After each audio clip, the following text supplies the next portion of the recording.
Hello. तो सब sir Bhagat ji. सत्साहिब जी, सत्साहिब। हाँ भगत जी, माफ करना मैं बार बार फोन किया आपको। कोई बात नहीं, बताओ। भगत जी मुझे साल भर हो गया, साल भर से मैं नाम लिया हूँ, अच्छा। लेकिन मतलब तबीयत मेरा बराबर है नहीं, तबीयत खराब रहता है। हाँ। हाँ, अच्छा। तो एक बार लिया, जब नाम लिया था यहाँ पे नामदान केंद्र पे जाकर के, तो 3 महीने तक नाम मैं लिया। नाम कब लिया था? नाम लेके साल भर से ऊपर हो जा रहे हैं। अच्छा। तो नाम लेके आया घर पे, उसके बाद 1 डेढ़ महीने तक भक्ति में करते रहा। उसके बाद माता जी जो है मतलब बीमार रहने लगी। हम्म। तो घर वाले सब बोलने लगे नाम ले लिए जो है, और तब से आए तब से माता जी बीमार रहती हैं। हम्म। मैं बोला माता ठीक हो जाएंगी माता जी, अच्छा। लेकिन भक्ति में करते रहा। 3 महीने तक किया और उसमें माता जी एक्सपायर हो गई। हम्म। तो फिर नाम मेरा खंडित हो गया उसी में। हम्म। तो 2-3 महीने मतलब मैंने नाम भक्ति करना छोड़ दिया था। जी। तो फिर 3-4 महीने बाद फिर मैंने मंत्र जाप करना चालू कर दिया था, लेकिन भक्ति खाली मतलब आरती करना छोड़ दिया था, हम्म। दीप जलाना। हम्म। तो भक्ति करते रहता था, चाहे खाली मंत्र। चलो भगत जी, अभी थोड़ा मतलब शॉर्ट में बताओ। ऐसा है कि मेरा हाथ टूट गया था, तो 3 साल हो गया, इसमें 4 ऑपरेशन हो चुका है। अच्छा। इन्फेक्शन है, वो इन्फेक्शन जा नहीं रहा है। अच्छा। तो और उसकी वजह से पूरा बदन में पूरा जलन रहता है, और जो है पूरा अच्छा। बदन दर्द करता है। घर में कौन कौन है उपदेशी? खाली मैं हूँ घर में उपदेशी। 1 साल अभी नाम कोई ली नहीं होगा? है। वो लोग बोल रहे हैं कि जब तुम्हारा फायदा हो जाए उसके बाद हम लोग भी ले लेंगे, उसके लिए मुझे अच्छा। तो कोई नहीं मिल गया। हाँ, तो नाम कैसे लिया था? ऑनलाइन लिया था या फिर नामदान केंद्र पे जाके? नामदान केंद्र पे जा करके लिया था जो है वहाँ पे। अच्छा। गुरु जी को भोग लगाया कभी घर पे? हाँ, गुरु जी को एक दिन भोग लगाया, उसके बाद तब से भी नहीं लगा पाया हूँ गुरु जी को भोग। अच्छा। हाँ, और ये मतलब बहुत तकलीफ रहता है, इसकी वजह से नाम ऐसा लग रहा है मुझे छोड़ देना पड़ेगा भक्ति। बिल्कुल एकदम आज तो एकदम परेशान हो गया मैं। भगत तो जी, आपसे इसलिए इसीलिए फोन लगा। परमात्मा कहते हैं कि नाम दीक्षा लेने से पहले ज्ञान को अच्छे से समझ लो। ज्ञान भक्ति नहीं मार्ग की भगत जी, रीढ़ की हड्डी होती है। हाँ आपका मैं वीडियो बराबर देखता हूँ भगत जी, इसके लिए मुझे आपसे प्रेरणा आता है। मैं बोलता हूँ चलो अभी नहीं, आगे ठीक हो जाएगा, आगे आगे ऐसा ऐसा कर करके मैं भक्ति करते ऐसे रहूँगा। ठीक मतलब नहीं मेरी होगा। भक्ति देखो भगत जी, हमारी वीडियो में कोई जादू मंत्र तो है नहीं। हमारी वीडियो केवल आपको जानकारी देंगे। जानकारी से आपको विश्वास होगा, विश्वास से आपको भक्ति हाँ मार्ग पे दृढ़ता मिलेगी और आप मर्यादाओं में रह पाओगे। अगर नियम नहीं निभाओगे भक्ति मार्ग में, कोई सफलता नहीं मिलेगी भगत जी। डॉक्टर भी ऑपरेशन करता है, गोली दवाई देता है, लेकिन वो भी कुछ आपको परहेज बताएगा। अगर परहेज नहीं निभाओगे तो डॉक्टर चाहे कितना ही अच्छा हो, उसका ऑपरेशन सफल नहीं होता। तो यही भगत जी भक्ति मार्ग है। भक्ति तो सभी कर रहे हैं, लेकिन भक्ति के कुछ नियम हैं जो लोगों को मालूम ही नहीं है। अब अंडे भी खा रहे हैं, मांस भी खा रहे हैं, उल्टे सीधे काम भी कर रहे हैं, चोरी जारी झूठ छल कपट मार धाड़ धक्का मुक्की भी कर रहे हैं, मतलब अपनी भक्ति भी कर रहे हैं। तो उससे भक्ति सफल नहीं होगी। हर देवी देवता की एक मर्यादा है। जैसे हाँ जैसे कोई दुल्हन होती है, वो ससुराल में जाती है तो माँ बाप वाली स्वतंत्रता थोड़ी होती है। वहां जाने के बाद उसके कुछ नए नियम बन जाते हैं। बहुत सारे लोगों से उसको शर्म रखनी पड़ती है, उसको पर्दा रखना पड़ता है, लोगों को इज्जत देनी पड़ती है, सम्मान करना पड़ता है, अपनी जिम्मेदारियां निभानी पड़ती है। तब जाके ससुराल में वो टिक पाती है, वो सफल होती है। ऐसे ही भक्ति है। भक्ति चाहे देव की हो, चाहे महादेव की हो, चाहे पूर्ण परमात्मा की हो, हर भक्ति के नियम है भगत जी। जैसे हर खेल के नियम है, चाहे कबड्डी हो चाहे वॉलीबॉल हो। और नियम भगत जी, चाहे आप डिस्ट्रिक्ट लेवल पे खेलो चाहे आप इंटरनेशनल लेवल पे खेलो, नियम सबके एक जैसे होते हैं। तो भक्ति चाहे आप हाँ किसी भी की भी करो, मर्यादा कंपलसरी है। मर्यादा के बिना चाहे भगवान की गोद में जाके बैठ जाओ, कुछ फायदा नहीं होने वाला भगत जी, कोई नहीं बचाएगा। वो अपने जान में जहाँ तक हो रहा है मर्यादा में कहीं टूटने नहीं दे रहा हूँ। नहीं, अगर जहाँ तक मर्यादा नहीं टूटने दे रहे हैं तो ये धरती पे माई का लाल कोई है ही नहीं जो भाई जो आपके हाथ में मल गई वो प्रॉब्लम कर दे। ये तो हो ही नहीं सकता। फिर तो भगवान का वचन फेल हो गया। वही भगत जी में बहुत एकदम कमी भगत जी आपके अंदर है। आपकी मर्यादाओं में कमी है, वो चेक करो कहाँ कमी है। आप सात संगति की वीडियो आप जी कब से देख रहे हैं? कम से कम 3 महीने 4 हो गए भगत जी। 3-4 महीने हो गए ना। उससे पहले आप मैनेजमेंट के साथ में थे। नहीं मैं था नहीं साथ में, खाली उनसे नाम लिया था एक बार, उसके बाद दोबारा नहीं गया हूँ नहीं गए ना। लेकिन उसके बाद जो मर्यादा जो बताई है परमात्मा ने, क्या आपने सारी मर्यादा निभाई है? बीच में तो नाम वही खंड हुआ था भगत जी। तो भगत वही नाम, माता जी जब का नाम खंड होगा, मर्यादा तोड़ोगे तो भगत जी फिर कहाँ से लाभ होगा बताओ। डॉक्टर ने कह दिया बेटा ये गोली दवाई 3 टाइम ले रही है, नींबू मत खाना, ये परहेज है खटाई से, और आप गोली दवाई भी ले रहे हो, आप वो खटाई भी खा रहे हो, तो गोली दवाई बेअसर हो जाती है। अब देखो भगत जी, अभी भक्ति मेरे छोड़ने से तो कोई फायदा नहीं है, ये तो उल्टा नुकसान में जाओगे आप। वही मैं बहुत कोशिश कर रहा हूँ, मैं छोड़ूं नहीं, लेकिन अब क्या करूँ, एकदम परेशान हो गया हूँ। उसका तरीका ये है भगत जी, पहले तो आप अपनी अंतरात्मा को आप जी शुद्ध करो। पहले तो जो भी आपसे जाने अनजाने में गलतियां हुई है ना, घर पे गुरुजी को दंडवत प्रणाम करके और हृदय से समायाचना करो। मालिक अंतर्यामी है। मालिक कहते हैं चीटी हाँ पायल बाजे पैर, साहेब सुनता है सब लहर। अगर हृदय से प्रार्थना करोगे ना भगत जी, देखो परमात्मा जो है ये मन की बकवाद नहीं सुनता, ये आत्मा की पुकार सुनता है। सच्चे हृदय से यदि आप पुकार करोगे, परमात्मा सुनेगा। जाने अनजाने की गलतियों की क्षमा याचना करो और आगे से भगत जी गांठ बांध लो, नियम नहीं तोड़ना परमात्मा का। हाँ भगत जी, वही अपने जान को करो। बाकी भक्ति छोड़ के तो भगत जी मैं ये कह रहा हूँ और ज्यादा नुकसान में आ जाओगे आप, क्योंकि देखो आपके जो कर्म संस्कार है ना वो बिगड़े हुए थे, तभी तो परमात्मा ने आपको अपनी शरण में लिया। अब कोई मरीज है हॉस्पिटल में जाता है, वो क्यों जाता है? क्योंकि वो बीमार है, उसको तकलीफ है। और हॉस्पिटल में जाके भी वो कहे कि नहीं नहीं जी मैं यहाँ नहीं रहूंगा, मेरे को यहाँ से निकाल दो, तो और ज्यादा तकलीफ में आएगा। तो भाई ये परमात्मा का दरबार है भगत जी। जो काम डॉक्टर नहीं कर पाएगा, जो काम यहाँ का प्रधानमंत्री नहीं कर पाएगा, वो परमात्मा कर देगा। क्योंकि जब जब देश के राजा में जब राजा के देश में भी जब कोई आपत्ति आती है, वो भी जो मतलब साधु संतों के पास जाता है, भगवान को याद करता है। ये तो ये कलयुग आ गया, लोग भूल गए इन बातों को। नहीं, रामचंद्र जी अपने अपने अपने गुरुजी को दंडोत करके और अपने सिंहासन से ऊपर अपने गुरुजी वशिष्ठ का जो है सिंहासन रखते थे, उसके बाद में अपना राजपास करते थे वो।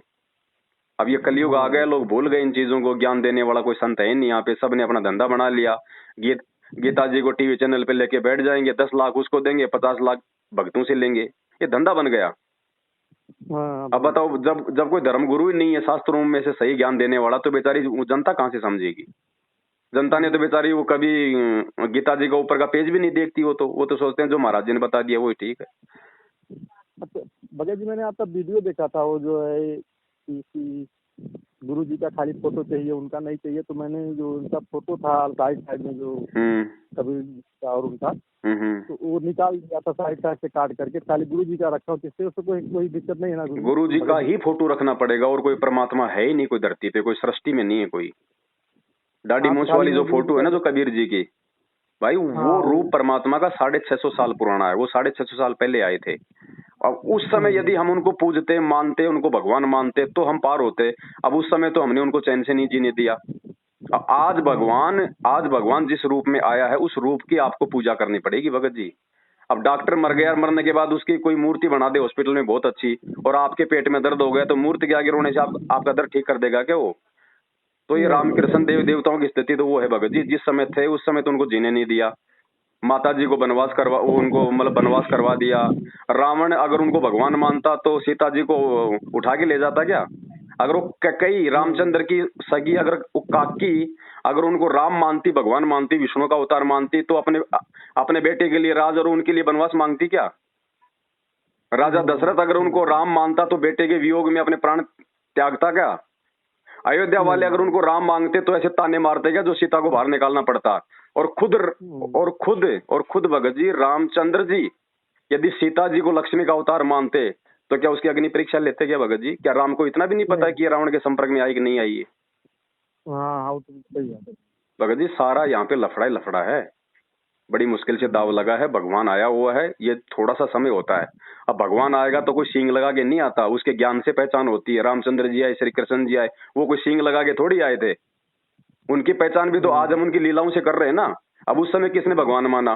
श्री कृष्ण जी का जीवन देख लो बेचारे का, एक मतलब चैन से उनको पानी भी नहीं पीने दिया। जन्म लेते तो मामा दुश्मन हो गया, फिर कभी वो पूतना से मरवा रहा है, कभी जरासिंध मारने आ रहा है, कभी वो कल्यावन मार रहा है, कभी शिशुपाल मारने आ रहा है।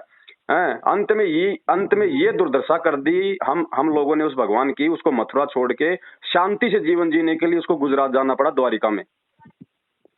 और वो द्वारिका भी उनके समुद्र ने डुबो दी एंड में। तो भगत जी परमात्मा आया हुआ है।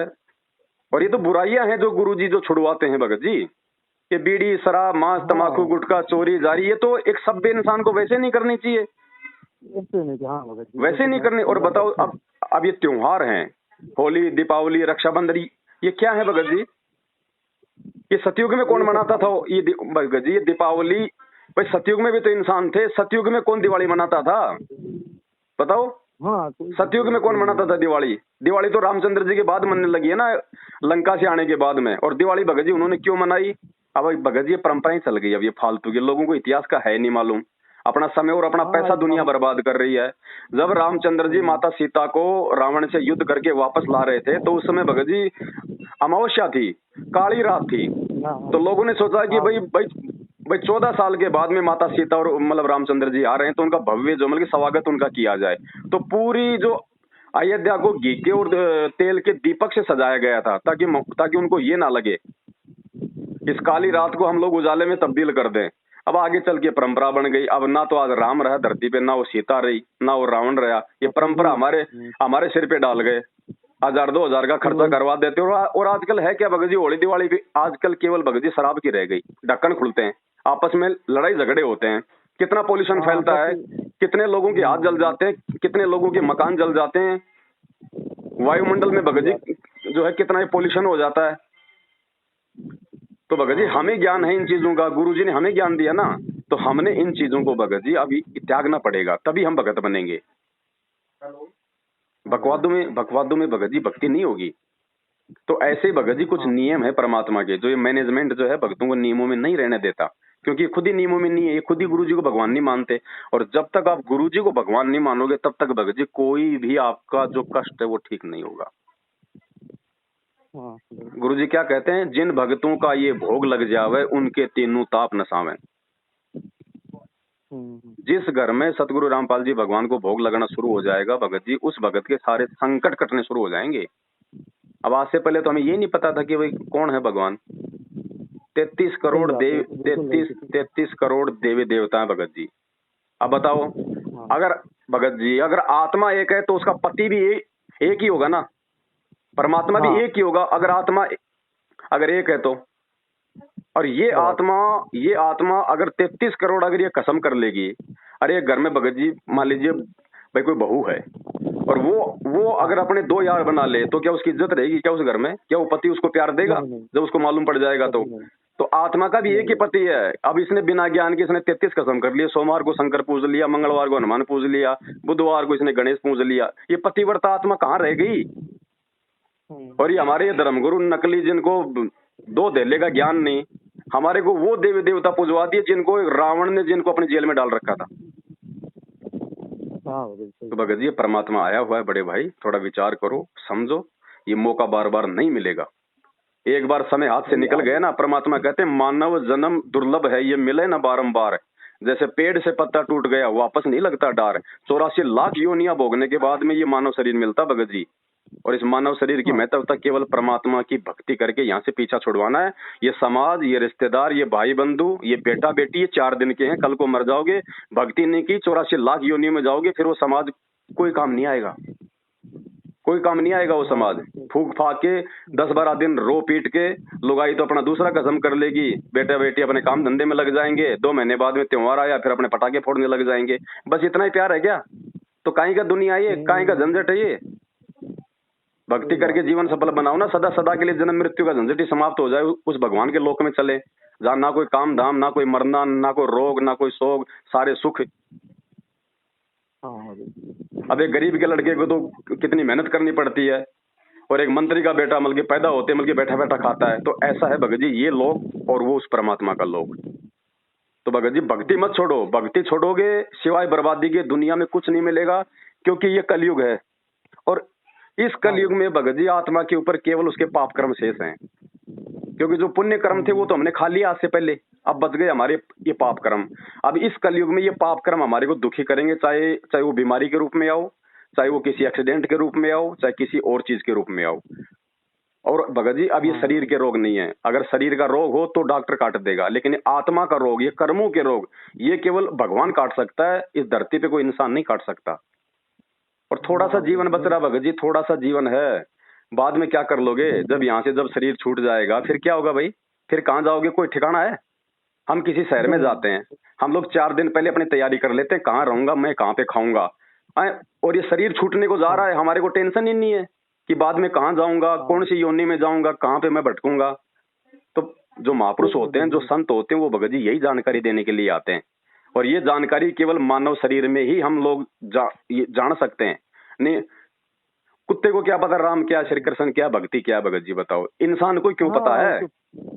क्योंकि मानव शरीर केवल परमात्मा की भक्ति करने के लिए मिलता है। तो सबसे पहले तो भगत जी हमारे को परमात्मा की पहचान नहीं थी आज से पहले। हाँ बिल्कुल, कोई नहीं जानता। किसी ने ब्रह्मा जी को भगवान बता दिया, किसी ने विष्णु जी को बता दिया, किसी ने हनुमान जी को बता दिया कि बताओ, आत्मा एक है, उसका पति भी एक ही होना चाहिए, तब भी वो भक्ति का लाभ मिलता। नहीं तो भक्ति तो भगत जी पूरी दुनिया कर रही है। हर कोई आदमी किसी न किसी देव महादेव को तो आज मतलब पूज ही रहा ना, फिर भी कोई लोग सुखी नहीं है। आंखों के सामने बेटा मर जाता है, बेटी मर जाती है, काम धंधे में उसके नुकसान हो जाता है, शरीर में उसके रोग आ जाता है। भगवान की भक्ति करते करते अगर रोग आ गया, ये मालिक के नियम है। जब आप इस भक्ति पे लग जाओगे ना, माँ बाप से पहले उसके बेटा बेटी नहीं मर सकते, औरत कभी विधवा नहीं हो सकती। अगर आप मर्यादा में रह के यदि आप भक्ति करोगे तो आपके घर में कभी कोई अमंगल नहीं आ सकता, और बुढ़ापे में आपके कोई रोग नहीं हो सकता, और परमात्मा यूं रखेगा अपनी पलकों पे। भगत जी आवश्यकता क्या वरना फिर भक्ति की, बताओ। लेकिन ये कलयुग है भगत जी, इस काल भगवान ने हमारे को इतना विचलित कर दिया, इतने ये मंदिर मस्जिद देवी देवता हमारे ये पुजवा दिए, जो ना तो अब बताओ हम इन देवी देवताओं को हम पूजते हैं। भगत जी रावण ने 33 करोड़ देवी देवताओं को अपने जेल में डाल रखा था, हम सबको पता है। फिर भी ये नकली धर्मगुरु पंडित जिनको ज्ञान नहीं है, उन्हीं देवी देवताओं को हमारी पूजा करवा रहे हैं। अरे इससे अच्छा तो रावण को पूज लो, इस देव देवताओं से बड़ा तो फिर रावण हो गया। रावण अपनी सिद्धि शक्ति से अपने बेटे मेघनाथ से देवताओं के राजा इंद्र की बेटी से शादी करके लाया था, लड़ाई करके। इंद्र अपना राज छोड़ के भाग गया जंगलों में, तो रावण बड़ा हुआ ना। रावण की भक्ति करो फिर इन देव देवताओं से। तो दुनिया ने आज तक यही नहीं जाना कि है कौन परमात्मा, है कौन भगवान। जिसने बता दिया पूज लिया। क्यों भगत जी, हमारे जो बुजुर्ग थे बेचारे वो अनपढ़ थे, ज्ञान नहीं था उनको। और गांव में जो पंडित लोग होते थे 2-4 श्लोक पढ़ लिया करते थे, सफेद कपड़े पहन लिया करते थे, उनकी प्रभुता बन जाती थी। वो खाट पे बैठता, हमारे दादा परदादा बेचारे नीचे बैठ जाते। दादाजी महाराज जी वो जो भी ज्ञान देता हमने उसको मान लिया, क्योंकि हमें ज्ञान नहीं था। सबके घरों में उल्टी साधना। अब कोई सुखी नहीं है भगत जी, कोई सुखी नहीं है। और ये भगवान भगत जी गारंटी देता है कि एक बार मेरी शरण में आओ, मेरी भक्ति अपने घर में करो। अगर कैंसर भी है तो कैंसर आपका जो मतलब कि बाढ़ बाका नहीं कर सकता आपका। भगवान किसको कहते हैं? जो मुर्दे को जिंदा कर दे। कितने को किया भगत जी, कितनों को किया सतलोक आश्रम बरवाड़ा में।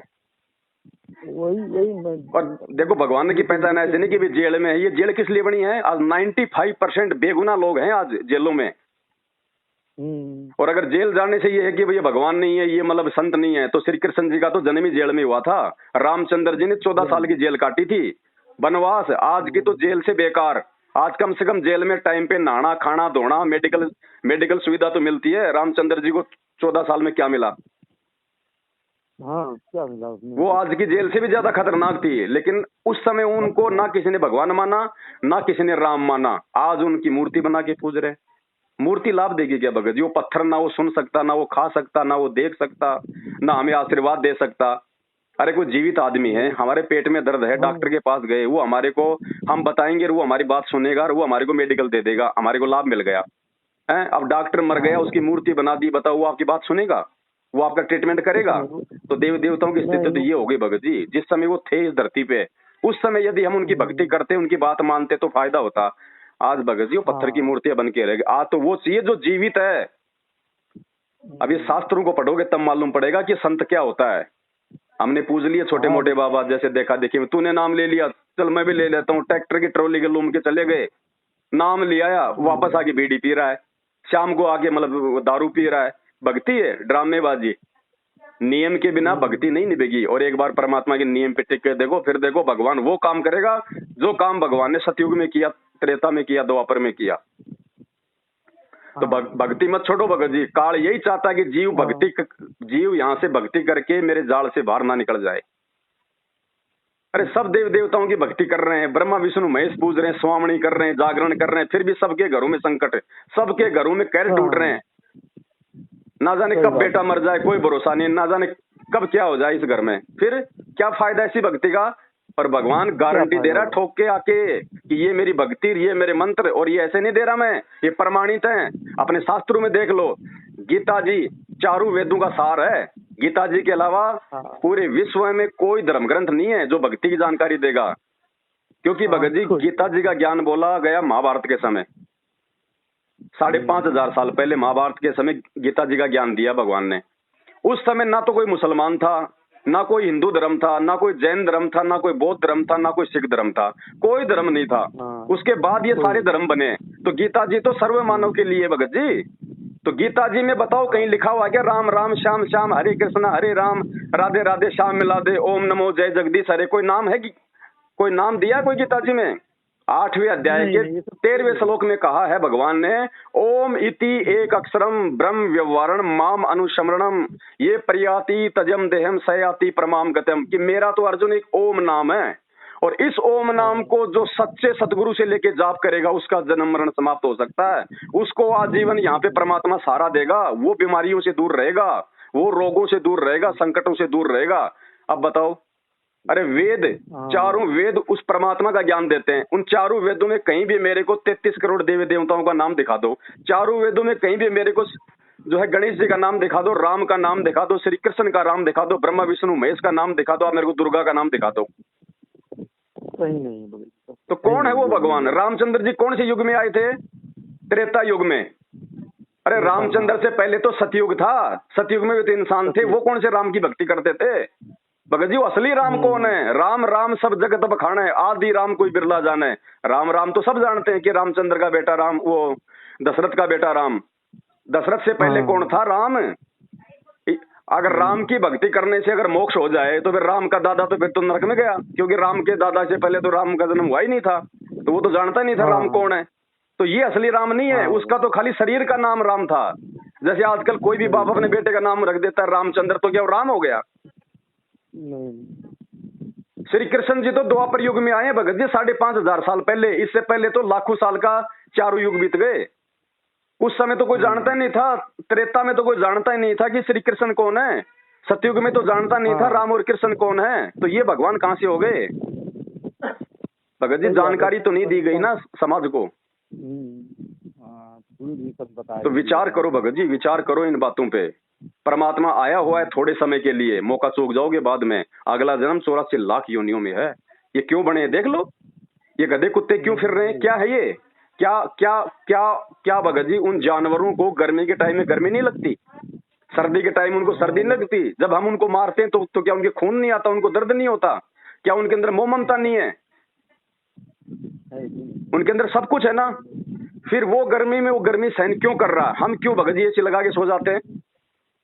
अगर किसी जानवर के पेट में दर्द हो जाए तो वो अपना दर्द नहीं बता सकता, उसके मुंह में जुबान भी है, लेकिन वो बोल नहीं सकता कि मेरे पेट में दर्द है। उसके पैर में कोई अगर वो कील चुभ जाए, वो पैर उठा के नहीं दिखा सकता। क्यों नहीं दिखा सकता? क्योंकि जब कभी उसका मानव शरीर था और हमारी तरह उसने भक्ति नहीं करी। आज उसके मुंह में जीभ भी है, सब कुछ है, लेकिन फिर भी उसको कष्ट भोगना पड़ रहा है। इसलिए परमात्मा भगत जी हमें चेताते हैं, हमारे को बोलते हैं वो परमात्मा कि भाई जिव्या तो वाई भली जो रटे हरि को नाम, नहीं तो काट कर फेंक दो ये मुख में भलो न चाम। इस जीव का यदि कोई महत्व है तो केवल उस परमात्मा के नाम का जाप करना, अच्छी अच्छी बातें करना, शुभ कर्म करना। वरना परमात्मा कहते हैं इसको काट के फेंक दो, वरना ये तुम्हारे ये कर्म बिगड़वाएगी। क्योंकि हम क्या करेंगे बिना ज्ञान के? एक दूसरे के पास बैठेंगे, उसकी निंदा करेंगे, और वो ऐसा उसका सत्यानाश होगा, अरे वो जीतेगा वो हारेगा, सारा दिन उल्टी बकवाद करके शाम को अपने घर पे हमने क्या कमाया? परमात्मा कहते हैं कबीरा सब जग निर्धना धनवंता ना कोई, धनवंता सोई जानिए जिसके पास राम नाम धन होए। भक्ति के बिना कुछ नहीं है भगत जी। तो बड़े भाई विचार करो, भक्ति मत छोड़ो, अपनी मर्यादाओं को ठीक करो और साध संगति से जुड़ो। मैं बराबर आपका वीडियो देखता हूँ, जुड़ा हूँ जी। तो फोटो वही रहने देते जो है। फोटो केवल अपने गुरुजी के लगाओ, बाकी सब फोटो हटा दो भगत जी। हमने सबकी फोटो लगा के देख ली, हमारे बाप दादाओं ने लगा के देख ली है। 40 लाख 20 हजार साल से हम ये फोटो लगाते आ रहे हैं अपने घर में। फोटो से कोई लाभ नहीं है, परमात्मा धरती पे आया है उससे लाभ होगा भगत जी। पुराना वाला फोटो है तो उसमें साइड कोई बात नहीं, गुरुजी का चाहे नया फोटो हो चाहे पुराना हो, परमात्मा ही होता है भगत जी। अरे हम भगत जी, हम बचपन से हम पढ़ते आ रहे हैं, गुरु गोविंद दोनों खड़े किसके लागू पाए, बलिहारी गुरु आपना जिन गोविंद दिया बताए। भगवान से ज्यादा अपने गुरु को महत्व दिया गया है। गुरु को महत्व दिया गया। और कहते हैं 7 दीप नौखंड में गुरु से बड़ा ना कोई, करता करे ना कर सके जो गुरु करे सो होई। भगत जी चुटकियों में धर्मराज के कागज फाड़ देता है परमात्मा, चुटकियों में वो है ये जो आया इस धरती पे। इसकी पहचान इसके ज्ञान से करनी पड़ेगी, और ये कोई पूंछ लगा के नहीं आएगा, सींग लगा के नहीं आएगा भगत जी, क्योंकि ज्ञान से ही हम सतलोक में हम टिक पाएंगे, हम यहाँ से अपना पीछा छुड़वा पाएंगे। वरना भगत जी जो काम जानवर करते हैं वो तो इंसान भी कर रहा है, फिर सारे काम इंसान जो काम करता है वो तो जानवर भी कर रहे हैं। बच्चे पैदा करना, उनका पालन पोषण करना, फिर मर जाना, ये काम तो जानवर भी करता है, और हमसे ज्यादा अच्छे तरीके से करता है। हमारे बेटे को अगर शेर उठा ले जाए, हम उसके पीछे नहीं दौड़ते, उसका सामना नहीं करते, हमें डर है खा जाएगा। आप शेर के बेटे को हाथ लगा के दिखा दो एक बार, आप एक कुत्ते के बेटे को हाथ लगा के दिखाओ जो बाहर रहती है आपको, अगर वो खाने को नहीं दौड़ेगी तो हमसे ज्यादा मोह ममता तो जानवरों में है, हमें तो, हमारे अंदर तो वो भी नहीं है। एक चिड़िया बाद में खाना खाती है, पहले चोंच में भर के अपने बच्चे को खिलाती है, इतना प्यार करती है, और हम क्या करते हैं, हमारे अंदर वो भी नहीं है, वो मोह ममता भी नहीं है। अरे जानवर का तो पेशाब भी काम आता है, जानवर का तो गोबर भी काम आता है, उसकी तो हड्डियां भी काम आती है, उसका खून भी काम आता है, उसकी चमड़ी भी जो है वो काम आती है।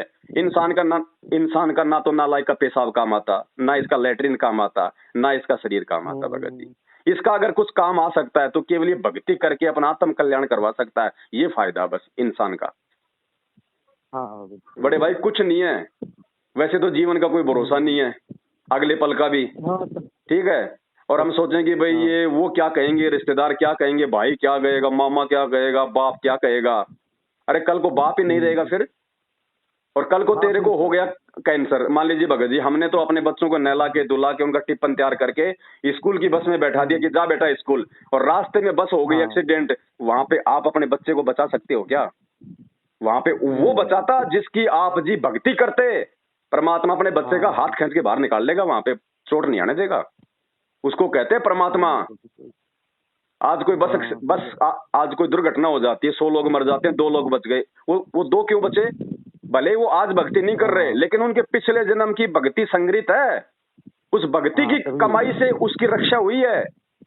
जैसे भगत जी इन्वर्टर में जब तक मतलब पावर है तब तक चाहे वो लाइट भी चली जाओ कोई दिक्कत नहीं, जब तक उसमें बैटरी में पावर है तब तक पंखा भी चलेगा, आपके सारे काम होंगे, और जब उसकी बैटरी खत्म हो जाएगी तो कुछ काम नहीं करेगा। तो जिन इंसानों को थोड़े बहुत लाभ या फायदे इन देवी देवताओं को भी पूजते पूजते हो रहे ना, तो ये उनकी गलत फहमी है कि ये देवी देवताओं से लाभ मिल रहा है। नहीं, तेरी पिछले जन्म की जब तूने कभी उस परमात्मा की शरण में रह के भक्ति की थी, उससे तेरी बैटरी चार्ज है इन्वर्टर की तरह बेटा। बाकी तो लाइट तो गई हुई है, और वो कितने दिन चलेगी? अगर आगे अगर आपने चार्जर नहीं लगाया तो वो कितने दिन चलेगी बैटरी? अब देख लो, एक कलयुग आ गया, सबकी बैटरी डिस्चार्ज हो गई। तीनों युगों में सबने अपनी कमाई खा ली। ये नौकरी धंधे पैसे ऐसे थोड़ी मिलते हैं भगत जी, भक्ति कमाई जा रही है, भक्ति नष्ट होती है। अब कोई आदमी मान लो किसी को झाड़ा मार देता है और उसका पेट का दर्द ठीक हो जाता है, ऐसे थोड़ी ठीक हो गया, उसकी अपनी भक्ति कमाई जा रही है, और वो एक दिन वो खोखा हो जाएगा। अब लोग आशीर्वाद देते हैं किसी को, क्यों देते हैं आशीर्वाद? अगर कोई मतलब नहीं है तो फिर क्यों आशीर्वाद देंगे लोग? आशीर्वाद देने का मतलब क्या होता है? वो अपनी भक्ति कमाई सामने वाले को दे रहा है। जैसे मेरे पास 100 रुपए हैं और मैं किसी को मतलब 50 रुपए दे दूं तो मेरे पास तो 50 ही बच गए ना। तो ऐसे ही लोग जो आशीर्वाद देते हैं ना, ये तेरा बेटा हो, तेरा पोता हो, ये वो, ये बिना ज्ञान के अपनी भक्ति कमाई को नष्ट कर रहे हैं। वो खाली हो जाएगी बुढ़ापे में, फिर कभी उसका घुटना दुखेगा, कभी उसका कान दुखेगा, कभी झाड़ पड़वानी, कभी कैंसर हो गया। क्यों? क्योंकि उसने अपनी भक्ति कमाई लोगों में बांट दी। अब मेरे पास 20 लाख रुपए, मैं लोगों को बांट दूं, किसी को 10, किसी को 50 और किसी को 15, मेरे पास क्या बचेगा? मेरा काम कैसे चलेगा फिर? तो भगत जी इसलिए गुरु जी आशीर्वाद देना और लेना ये मना करवाते हैं कि बेटा भक्ति मार्ग में हमारे को भक्ति कमाई जोड़नी है, हमारे को बर्बाद नहीं करनी। अब मेरी गाड़ी के टायर में हवा कम है तो उसका एक ही तरीका है कि मैं जहाँ पे हवा भरी जाती है वहां भराऊंगा तो मामला ठीक रहेगा। और कोई दूसरा आदमी अपनी गाड़ी की आधी हवा निकाल के मेरी गाड़ी में डाल दे तो ना तो मेरी ढंग से चलेगी ना उसकी ढंग से चलेगी। तो उनको चाहिए कि जहाँ पे फुल हवा मिलती है वहां जाओ। तो गुरु जी आए हुए हैं परमात्मा फुल भक्ति देने के लिए। तो भगत जी ये परमात्मा है, मौका मत चूक जाना। ये सतलोक आश्रम मैनेजमेंट हरियाणा, ये गुरु जी का परिवार, ये काल भगवान के दूत हैं, धरती पे भक्तों की भक्ति बिगड़वाने के लिए आए हुए हैं। साध संगति से जुड़ो, अपने सत्सेवक भाई बहनों की संगति करो, सत्य ज्ञान से परिचित हो जाओ और भगवान की पहचान। भगत जी दुख है क्या, ये दुख आपके ऊपर आज से पहले नहीं थे क्या?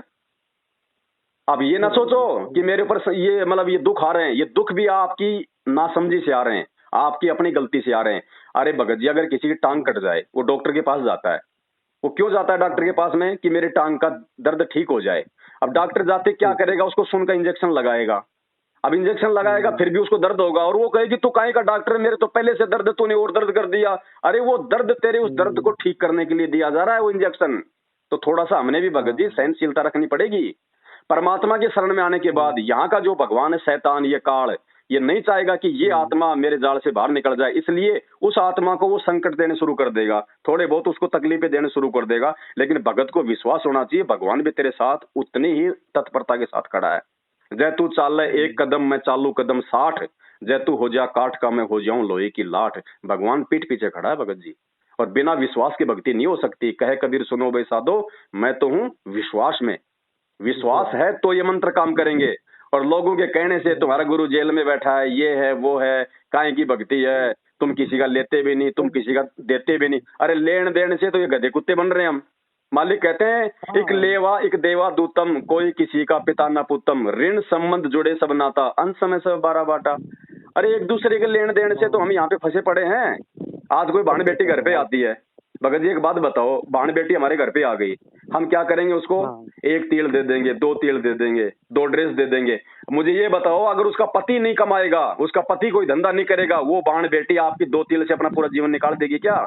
उस बहन बेटी को समझाना चाहिए कि बेटी लेन देन से हम लोग यहाँ पे फंसे पड़े हैं। आज तू ले रही है, मैं तेरे को दे रहा हूँ, कल को चुकाना पड़ेगा। तू कल को फिर मैं भी आऊंगा वापस, और तू भी यही आएगी मरने के बाद वापस। मैं बन जाऊंगा किसान, तू मेरे घर में बनेगी गाय या भैंस या फिर ऊंट सारा दिन, क्योंकि तूने लिया है मेरे से पूरी जिंदगी। अब वो खेत में भगत जी बैल बन के उसको अपना चुकाना पड़ेगा, वाले में गाड़ी में उसको मतलब वो ऊंट बन के खेतों में हल चला के वो लिया हुआ उसको चुकाना पड़ेगा। भैंस बन के इंजेक्शन ठोक ठोक के दूध निकालेगा। अर्जुन जब भगत जी जब वो अभिमन्यु जब मरा था, अर्जुन अपने बेटे के मोह में पागल हो गया, नहीं नहीं मेरे को तो मेरा बेटा दिखाओ दिखाओ। तो श्री कृष्ण जी अपनी शक्ति से, क्योंकि ये भी तो भगत जी 3 लोक के भगवान है, तो श्री कृष्ण जी उसको ऊपर ले गए। वहां जाके वो अपना चौपड़ पासा खेल रहा था अपने साथियों के साथ, वो तो भूल गया था क्योंकि उसका शरीर छूट गया था, वहां उसको नया जीवन मिला था। अब हम जैसे हम पिछले जन्म में हम कहाँ थे? हमें ध्यान है कि भाई आज से पहले जो पिछला जन्म था उसमें हमारी माँ कौन थी, बाप कौन था, मैं कहाँ था, कोई मालूम नहीं है ना। ऐसे ही उसका अभिमन्यु का शरीर छूट गया, वो अपने देवलोक को हो गया प्राप्त। वहां जाके वो चौपड़पा से खेल रहा था। अर्जुन बोले आए मेरा बेटा, आए मेरा बेटा। वो बोला अरे कौन है ये पागल आदमी, कौन है नालायक? अरे बोले बेटा मैं तेरा बाप। अरे बोलो कौन बाप? बोले ना जाने तू कितनी बार मेरा बाप बन लिया और मैं कितनी बार तेरा बाप बन लिया, अपना काम कर। तो भाई कुछ लेना देना नहीं है यहाँ पे, असंख्य जन्म हो चुके हमारे, कोटि जन्म तू राजा की न्या, मिटी न मन की आशा, भिक्षुक होकर दर दर घूमया, मिल्या न निर्गुण राशा। भगत जी विचार करो इन बातों पे। ये थोड़ा सा मानव शरीर मिला हमारे को भगवान की भक्ति करके यहाँ से अपना आत्म कल्याण करवाने के लिए, और काल हमारे को उड़ जाके रखना चाहता है, उड़ जाके काम धंधे में हर चीज में। धंधा करो, जिम्मेदारियां हैं भगवान ने दी उनको निभाओ, अच्छी बात है, लेकिन जिम्मेदारियों के लिए मतलब बैल बन के मत कमाओ। देने वाला परमात्मा है। परमात्मा कहते हैं पो पार्टी पगड़ा भया, जो सुबह का समय होता है उसको कहते हैं कि पो पार्टी पगड़ा हुआ, जागी जी आजून, सब काहू को देत है वो चौथ समाना चून। वो परमात्मा चींटी को कण और हाथी को भगत जी मण देता है। हाथी कौन सा खेत में काम करता है, हाथी कौन सा ऑफिस में काम करता है, कोई ड्राइवरी करता है क्या? और इंसान जितना एक महीने में नहीं खाता वो एक समय खाता है, उसका भी तो भगवान पेट भर रहा है। इंसानों की जनसंख्या धरती पे कितनी है भगत जी? ज्यादा तो जानवरों की जनसंख्या है, जानवरों से ज्यादा मतलब की जलचर जीव हैं जो समुद्र में, उनका पेट कौन भर रहा है? वो बलू व्हेल मछली कौन सा काम करती है, वो कितना खाती होगी जिसका वजन ही 30 हाथियों जितना होता है। तो परमात्मा कहते हैं नालायक, जब तू माँ के पेट में था उस समय तुझे कौन तेरा भाई कमा के दे रहा था, तुझे तेरी माँ कमा के दे रही थी या तेरे दोस्त कमा के दे रहे थे या कोई राजा तेरा पेट भर रहा था? हैं, वहां भी तो वो परमात्मा ही दे रहा था ना, माँ की नाड़ से और उसकी नाड़ जोड़ रखी थी। और जैसे माँ के गर्भ से बाहर आया उससे पहले उस माँ के स्तनों में एक टपका दूध का नहीं था, और जैसे बच्चा बाहर आया भगवान ने उसके सुराख खोल दिए। उसको इतनी चिंता हमारी, उसको मालूम था कि मेरा बच्चा 6 महीने पहले भोजन नहीं कर पाएगा, परमात्मा ने माँ के स्तनों में दूध दे दिया। उस भगवान को हमारी माँ के पेट में चिंता, बाहर आए तो चिंता, और आज हम खुद अपनी चिंता में लग गए, भगवान को भूल गए। परमात्मा कहते हैं भाई थे ऊपर ने शीश तले, भाई थे ऊपर ने पैर तले ने सिर तेरा। जब माँ के पेट में 9 महीने बच्चा होता है ना, वो भगत जी सबसे बड़ा वो नरक है, सबसे बड़ा नरक है। 9 महीने ऊपर को पैर नीचे को सिर, सबसे बड़ा नरक। रोता है बच्चा कि भगवान, क्योंकि उसको सब ध्यान होता है, क्योंकि वो आत्मा के रूप में होता है। माँ के पेट में इंसान को अपने अगले पिछले सारे जन्मों का उसको ज्ञान होता है कि मैं कितनी बार मैं गधा बन लिया, कितनी बार मैं कुत्ता बन लिया, और भगवान की भक्ति मैंने की नहीं, मेरी ये दुर्गति होती है। वो रोता है माँ के पेट में कि हे परमात्मा, एक बार मेरे को इस नरक से बाहर निकाल दे, मैं तेरी भक्ति करूंगा और कुछ नहीं करूंगा परमात्मा। है तो परमात्मा कहते हैं भाई थे ऊपर ने पैर तले ने सिर तेरा, रोवे था के भक्ति करूंगा हर तेरी। भाई वो दिन कर ले याद, गर्भ में था डेरा, रोवे था। तो भगत जी आज वो फिर माँ के पेट से बाहर आते ही ये ब्रह्मा विष्णु महेश के तीनों गुण हमारे ऊपर हावी हो जाते हैं। हम सारी बातें हम भूल जाते हैं। फिर वो यार दोस्त वो दारू के ठेके याद रहते हैं। मैंने ये कर लिया, मैंने वो कर लिया, मैंने कोठी बना ली, मैंने गाड़ी ले ली, मैंने छोरा नौकरी लगा दिया। तूने लगा दिया क्या छोरा नौकरी? अगर तू ही छोरा नौकरी लगाने वाला है तो दूसरा क्यों तेरा गांव में मक्खी मारता फिर रहा है? उसको भी बना देता मास्टर, कोई एक को बना दिया, उसको भी बना देता। वो क्यों गांव में लोगों की गाड़ियां खा रहा है? वो अपने संस्कार से बना है, अपने संस्कार से बना है, बाप के बनाने से नहीं बना। भगत जी जिन बच्चों के माँ बाप नहीं होते हैं, जो पैदा होते हैं, जिनके माँ बाप मर जाते हैं, क्या वो बच्चे नौकरी नहीं लगते क्या? तो नौकरी माँ बाप नहीं लगाते, नौकरी परमात्मा लगाता है। हर इंसान अपनी किस्मत माँ के पेट से लिखवा के लाता है, वरना जिनके माता पिता जन्म लेते मर जाते हैं वो बच्चे भी तो भगत जी आज दुनिया में अपना नाम कमा रहे हैं। तो भगवान के अलावा कुछ नहीं है धरती पे भगत जी। ये 2 दिन का जीवन है। सपना जैसे रात को सो जाते हैं, हमारे को सपना आता है, हम कहाँ पहुंच जाते हैं, कोई नगर में पहुंच जाते हैं जो हमने देखा ही नहीं, हम सेठ बन जाते हैं, राजा बन जाते हैं, मंत्री बन जाते हैं। सुबह आंख खुली तो वही बिस्तर में अपनी आंख मसलते हैं। ऐसे ही ये जीवन है, ऐसे ही ये मानव जीवन है। मर जाएंगे तो ये भी एक सपना हो जाएगा, फिर क्या लगेगा? फिर जाओगे देखो 83 लाख योनियों में। आज जहां तुम 56 भोग खा रहे हो ना, खीर खांड हलवे, कल को क्या मिलेगा? कोई रोटी का टूक भी नहीं डालेगा। जब भूख लगती है कोई रोटी नहीं देती तो बाहर जाके लेटरिन खाता है कुत्ता। वो दिन याद करो भगत जी, ये सुख हमेशा नहीं रहेंगे। तो भगवान की भक्ति मत छोड़ो भगत जी। काल यही चाहता है कि जीव भक्ति ना करे। आप साथ संगति से जुड़ो, आप गुरु जी को भोग लगाना शुरू करो अपने घर पे और नियम में रहो, और फिर देखो भगत जी परमात्मा लाभ क्यों नहीं देगा। हाथ क्या, अरे आप तो हाथ के दर्द की बात कर रहे हो। भगवान ने तो भगत जी रामानंद की 650 साल पहले कटी हुई गर्दन जोड़ दी थी, सिकंदर लोधी की कटी हुई उंगली जोड़ दी थी, सेव का भगवान ने कटा हुआ शीश जोड़ दिया था। भगवान क्या नहीं कर सकता? और मरे हुए भगवान ने कमाल को जीवित किया, कमाली को जीवित किया। वही भगवान है। इतना विश्वास चाहिए कि आज भी धरती पे वही भगवान है जो 650 साल पहले था। और फिर देखो भगत जी, भगवान को भगवान मान के साथ संगति से जुड़ो, अपने घर पे गुरु जी को भोग लगाओ, मैनेजमेंट का साथ छोड़ो, फिर देखो भगत जी क्या नहीं कर देगा परमात्मा। भोग किस दिन लगाना होगा? भोग भगत जी, भोग चाहे रोज लगाओ, वो तो आपकी श्रद्धा और आपकी आर्थिक स्थिति के ऊपर है। चाहे रोज लगाओ, चाहे सप्ताह में एक बार लगाओ, चाहे महीने में एक बार लगाओ, आपकी अपनी आर्थिक श्रद्धा पे है। आर्थिक स्थिति भगत जी से साथ चल रहा कि 3 साल से मैं घर पे, ये मैं ही कमाने वाला था, मेरा ही दिक्कत हो गया। दिक्कत भगत जी साथ संगति में भगत जी खाली वीडियो देखने से ही बात नहीं बनेगी, आना भी पड़ेगा। आएंगे तो भाई बहनों से मिलेंगे, हमारे को दृढ़ता मिलेगी, सब मिलके हम गुरु जी को भोग लगाते हैं। फिर उस यज्ञ से बचा हुआ भोजन जो हम खाते हैं वो हमारे जन्म जन्मांतरों के पाप कर्मों को नाश करता है। गीता जी में क्या कहा कि अर्जुन, पूर्ण परमात्मा को भोग लगने के बाद जो भोजन बचता है उसको खाने से आत्मा के युग युगांतरों के पाप कर्मों का नाश होता है। तो भगवान तो आज आया धरती पे। अरे श्री कृष्ण जी भगवान होते ना तो उनकी आंखों के सामने महाभारत के युद्ध में चक्रव्यूह में उनका सगा भाणजा अभिमन्यु मारा गया था। द्रौपदी रो रही थी, सुभद्रा उसकी बहन रो रही थी, उसका जीजा अर्जुन रो रहा था, 5 पांडव रो रहे थे, कुंती रो रही थी कि आप तो भगवान हो, अपने भाणजे को क्या आप जीवन दान नहीं दे सकते? उसने कहा कि मैं परमात्मा नहीं हूं, मैं किसी की सांसें नहीं बढ़ा सकता, इसकी सांसें इतनी थी, सांसें केवल परमात्मा बढ़ा सकता है। अरे जो श्री कृष्ण अपने सगे भाणजे को अपने परिवार वालों के रोने धोने पे जीवित नहीं कर पाया, आज उस श्री कृष्ण की भक्ति करके आप जी कौन से सुखों की कामना कर रहे हो? नहीं, कुछ भी नहीं है। श्री कृष्ण जी के आगे 56 करोड़ यादव मर गए आपस में लड़ लड़ के। उनका खुद का बेटा प्रद्युम्न मर गया, उनका पूरा जो परिवार विनाश को प्राप्त हो गया, उनको नहीं बचा पाए, आपको क्यों बचाएगा? आप क्या लगते हो उसके? आप क्या लगते हो भाई साहब? बचाएगा बचाने वाला परमात्मा कहते हैं मासा घटे न तिल बधे, विधाता लिखे जो लेख, पर साचा सतगुरु मेट कर ऊपर मार दे मेख। सतगुरु मेट सकता है क्योंकि सतगुरु सबका भगवान होता है। अब इस काल ने गांव गांव में नकली गुरु बैठा दिए ताकि कोई सही गुरु की पहचान ना कर ले। लेकिन भाई थोड़ा सा धैर्य रखना पड़ेगा, थोड़ी शांति रखनी पड़ेगी, सत्संग सुनने पड़ेंगे, ज्ञान सुनना पड़ेगा। देखो हम अपने बच्चे को स्कूल भेजते हैं, क्यों भेजते हैं? ज्ञान प्राप्ति के लिए। क्यों? क्योंकि ज्ञान से नौकरी मिलती है, बच्चा समाज में सभ्यता से रहता है।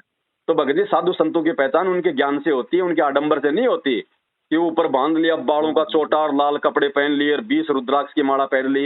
ये तो 2-3 हजार रुपए में आ जाएगा सारा सब कुछ गहना, वो तो मैं भी पहन लूंगा, तो क्या मैं बाबा बन गया? कपड़े से पहचान होती है क्या बाबाओं की? बाबाओं की पहचान होती है उनके ज्ञान से, उनकी समर्थता से। कहाँ पे? तो ठीक है भगत जी, दास अभी थोड़ा सा कहीं जा रहा है। हाँ भगत जी। बाकी आप लोगों परमात्मा की भक्ति में छोड़ने का विचार ही मत करना, मन में ध्यान रखना, मौका चूक जाओगे। नहीं भगत जी। हाँ ठीक है भाई। हाँ सत साई भगत जी, सत साई।